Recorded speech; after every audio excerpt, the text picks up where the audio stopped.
सभी को स्वागत है आज के इस YouTube चैनल में। आज हम लोग दो चर वाले रैखिक समीकरण पे बात करने वाले हैं कि दो चर वाले रैखिक समीकरण में जो है किस तरह से उसको सॉल्व करते हैं और सॉल्व करने का कितना विधियां हैं, ये सभी का डिटेल्स आज हम लोग देखेंगे। कुछ क्वेश्चन को अलग अलग विधि से सॉल्व भी करेंगे और उसको समझने का प्रयास करेंगे। कहीं दिक्कत होगी तो आप उसको बताएंगे और इसको आज हम लोग देखते हैं।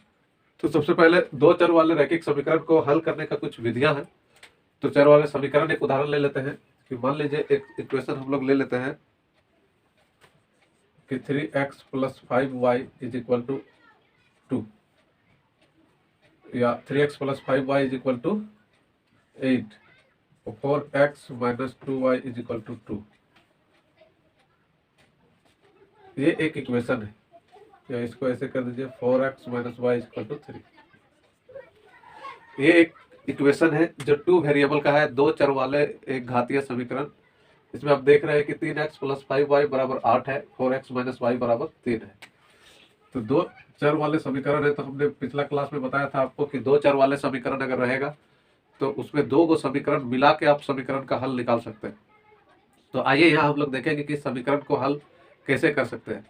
तो इस समीकरण को हल करने का हमने कहा कि 5 विधियां होती है। तो 5 विधियां क्या है उसको हम लोग अलग अलग विधि से जानेंगे।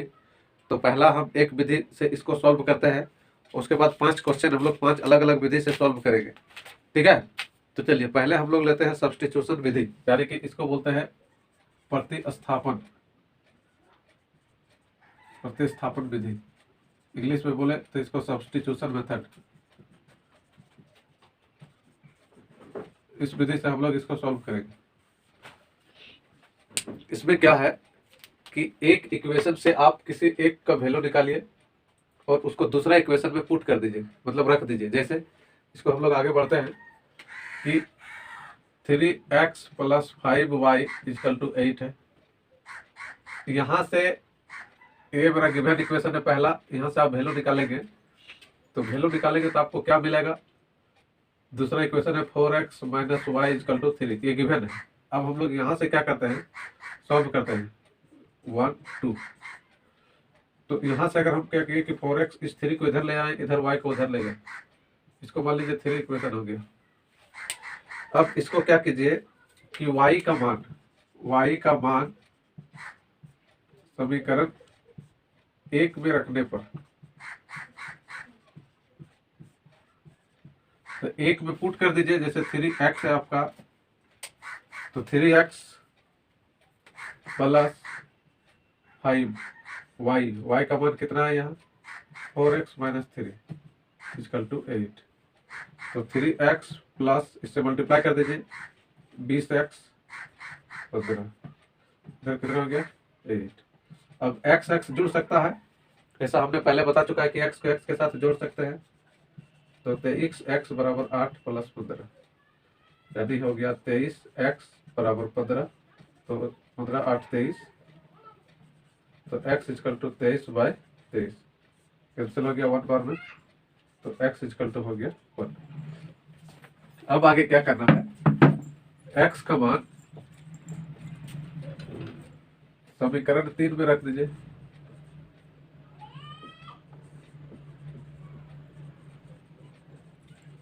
तो 3 समीकरण ये है, यहाँ पे आप पुट कर दीजिए 4x - 3 = y, यानी कि 4x का वैल्यू 1 आया है, तो 4 - 3 = y, यानी कि 1, इसलिए y का = 1 आया और x तो आप पहले 1 निकाल चुके हैं। ये हो गया प्रतिस्थापन मेथड। इसको हम लोग बोलते हैं प्रतिस्थापन मेथड से किसी इक्वेशन को हल करना। किसी इक्वेशन मतलब दो चर वाले एक घातीय समीकरण, किसी भी दो चर है x और y, ये दो चर है और एक घात है। घात मतलब जैसे x है सिर्फ या y है, स्क्वायर रहेगा तो घात 2 हो जाता है, पावर को घात बोलते हैं। तो ये दो चर वाले समीकरण था और इसका यदि हम ग्राफ खींचेंगे तो इसका ग्राफ जो है एक रैखिक होता है, रेखा में आएगा, इसलिए इसका हम लोग जो है लीनियर इक्वेशन बोलते हैं, मतलब रैखिक लीनियर इक्वेशन। तो लीनियर इक्वेशन टू वेरिएबल का, दो चर कितना है x और y, यानी कि इसको हम लोग बोलेंगे linear equation of two variable, दो वेरिएबल का। आगे देखते हैं इसी तरह का क्वेश्चन को हम लोग देखेंगे दूसरा मेथड से। दूसरा मेथड से मतलब इसका अगला मेथड ये हो गया। या इसी क्वेश्चन को हम दूसरा मेथड से बनाते हैं, अब आंसर सेम आना चाहिए। चलिए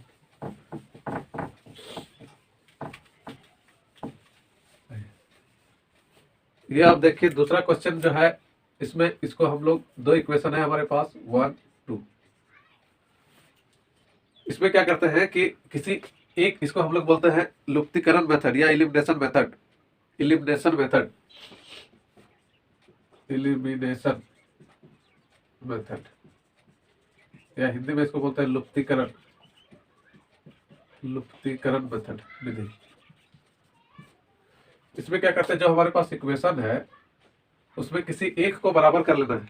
बराबर कर लेने का मतलब क्या हुआ कि अगर x का या y का आप कोफिशिएंट को बराबर कर लीजिए, तो यहाँ x का कोफिशिएंट 3 है, यहाँ x का कोफिशिएंट 4 है, मतलब गुणांक अलग अलग है। यहाँ भी y का 5 है, यहाँ y का कुछ नहीं मतलब 1 है। तो हम लोग या तो x का या y का दोनों में से किसी एक का जो कोफिशिएंट है उसको आपको बराबर करना है। तो बराबर करने का सिंपल तरीका है कि जैसे 3 और 4 बराबर नहीं है, सपोज दैट, तो हम इसको 4 से गुना कर देंगे और इसको 3 से, तो इन दोनों का रिजल्ट बराबर आ जाएगा। तो अब हम लोग यहाँ वही काम करने जा रहे हैं कि हम लोग इक्वेशन 1 को मल्टीप्लाई कर देंगे 4 से, इसको मल्टीप्लाई कर देंगे 3 से। ये इक्वेशन के सामने मल्टीप्लाई का सिंबल देने का यह मतलब हुआ कि उस इक्वेशन को आप बायां साइड में भी और दायां साइड में भी मल्टीप्लाई कर रहे हैं। तो चलिए फटाफट देखते हैं। इसको मल्टीप्लाई करेंगे तो 4 तिया 12x, 5 चौके 20y और 8 चौके 32। 3 से करिए 12x, 3y और 3 तिया 9। अब क्या कीजिए कि इस इक्वेशन में इसको माइनस कर दीजिए, यानी कि यहाँ हम लोग लिखते हैं सब्ट्रैक्शन, घटाने पर। घटाने पर कैसे घटा रहे हैं, मतलब 1 - 2, पहला इक्वेशन में दूसरा इक्वेशन को घटा रहे हैं, पहला इक्वेशन में दूसरा को घटा रहे हैं। तो जब घटाते हैं किसी को, जैसे आप कहेंगे 8 में 5 को घटाइए, तो आप क्या लिखेंगे 8 - 5, मतलब जिसमें से हम घटाने बोले उसको आपने प्लस में रखा, और जिसको घटाने बोले 5 को, तो 5 का चिन्ह माइनस में कर दिए। तो यही चीज हुआ कि 1 - 2 से, 1 - 2 से का मतलब क्या हुआ कि पहला इक्वेशन ये आया, दूसरा ये आया, तो हमने पहला इक्वेशन में दूसरा को घटा रहे हैं, तो घटाने से जो इसका चिन्ह है सभी का वो बदल जाता है। तो प्लस माइनस हो गया ये, और ये माइनस वाला प्लस में बदल गया, और यहाँ प्लस वाला माइनस में। अब यहाँ कुछ कटेगा, देखिए ये प्लस और माइनस 12x और 12x कट गया। अब 20 और 3 दोनों ऐड हो जाएगा इसका, अब ये वैल्यू खत्म हो गया माइनस, तो ये 23y हो जाएगा। और ये प्लस में है, ये माइनस में, तो फिर 23। तो यहाँ आप लिख दीजिए y = 23/23, कैंसिल होकर आ गया 1, यानी कि इसमें y पहले निकल गया। अब y का मान हम लोग इसमें भी पुट कर सकते हैं, या फिर इसमें किसी में भी हम y का मान रखेंगे तो हमको रिजल्ट x का दूसरा में आ जाएगा। तो चलिए हम लोग इसमें रखते हैं y का मान फर्स्ट में रखने पर, पहला समीकरण में। तो पहला समीकरण आप देखिए क्या है, 3x + 5y = 8। एक बार इक्वेशन लिख देता हूँ, 3x + 5 × 1 = 8। तो 3x = 8, ये 5 × 1 5, ये राइट साइड आएगा तो चिन्ह बदलेगा, ये इसका पहले क्लास में मैंने बताया अलजेब्रा का बेसिक में। तो 3x = 3, तो x = कितना हो गया 3/3, फिक्स कैंसिल होके 1। तो आपको पता चल गया कि जो रिजल्ट है कितना है, देयरफॉर x = 1 एंड y = 1। यही आपका आंसर हो गया। तो ये आपका सेम क्वेश्चन था, अलग अलग मेथड से बनाए। हम पहले यहाँ पे कोफिशिएंट को इक्वल किए, हम इसको किए। अगर आप इसको ध्यान में रखते हुए करेंगे तो इसको हम लोग 1 से कर सकते थे, इसको 5 से, तो फिर यहाँ हम दोनों को जोड़ देते थे, क्योंकि जिसको हम इक्वल करेंगे उसका साइन को देखना होता है कि वो दोनों डिफरेंट साइन है या सेम साइन है। अगर अलग साइन है तो हम उसको सब्ट्रैक्ट नहीं करेंगे, जोड़ देंगे, क्योंकि वो ऑलरेडी प्लस माइनस है। और अगर सेम साइन है तो आप घटाएंगे ताकि वो डिफरेंट हो जाए। डिफरेंट होने से फिर उसको आप इजिली कट कर सकते हैं। तो आई थिंक समझ में आ गया होगा यहाँ तक। ये दो क्वेश्चन हमने एक ही क्वेश्चन को दो अलग अलग विधि से सॉल्व किया। अब हम लोग दूसरा क्वेश्चन लेंगे जो एक अलग मेथड से आपको बताया जाएगा। ओके, चलिए तो इसको बिठा देता हूँ मैं। इंपॉर्टेंट मेथड है जिसको हम लोग बोलते हैं cross multiplication method. Cross multiplication method को आप समझिए। पहले क्रॉस मल्टीप्लिकेशन का हम लोग थ्योरी बताएंगे कि थ्योरी आप अगर इसको समझ लेते हैं तब आप इसको आसानी से सॉल्व कर पाएंगे, कोई दिक्कत। चलिए तो इसमें हम लोग एक जनरल इक्वेशन लेते हैं। जनरल इक्वेशन का मतलब क्या होता है कि मान लीजिए कि कोई भी इक्वेशन है आपके पास, यदि ax + by + c = 0 और दूसरा है dx + E Y plus F is equal to 0। Equation 1, equation 2। हमको वैल्यू निकालना है एक्स का और वाई का। तो हम लोग डायरेक्ट क्या कर सकते हैं, इसमें दो बातें आपको ध्यान रखना है कि कभी भी ए और बी डी जो है बराबर नहीं होगा। क्यों नहीं होगा इसको समझिए। अब इसको हम क्या करते हैं कि अगर आपको एक्स निकालना है, क्रॉस मल्टीप्लाई इसको नाम ही है, इसका इस मेथड का नाम है जो हम सॉल्व करेंगे इसको, इसका नाम है cross multiplication method. Cross multiplication method, तो इसको हम लोग हिंदी में बोलते हैं वज्र गुणन विधि। वज्र गुणन विधि ये बहुत शॉर्टकट ट्रिक है। इसमें क्या करते हैं कि अगर x का मान निकालना हो तो हम लोग x लिखेंगे डिवाइड बाय, जब y का मान निकालना हो तो y बाय, और एक हम लोग कांस्टेंट 1 बाय लिखते हैं। इसका बहुत आसान ट्रिक है, इसको आप ध्यान से समझेंगे तो आप बहुत हेल्प होगा। शॉर्टकट में आप किसी का मान निकाल सकते हैं। जब x आप लेंगे तो x का वैल्यू को आप ढक दीजिए, यानी कि इसको आप ले रहे हैं x का मान, तो x को आप ढक दीजिए तो क्या दिखाई देगा, क्रॉस। तो पहले यहाँ से करेंगे, यानी कि बी एफ माइनस सी ई। अब जब हम y का करेंगे तो y का जब आप करेंगे तो y को ढक दीजिए। तो y को आप ढकेंगे तो आप इसको खोल दीजिए।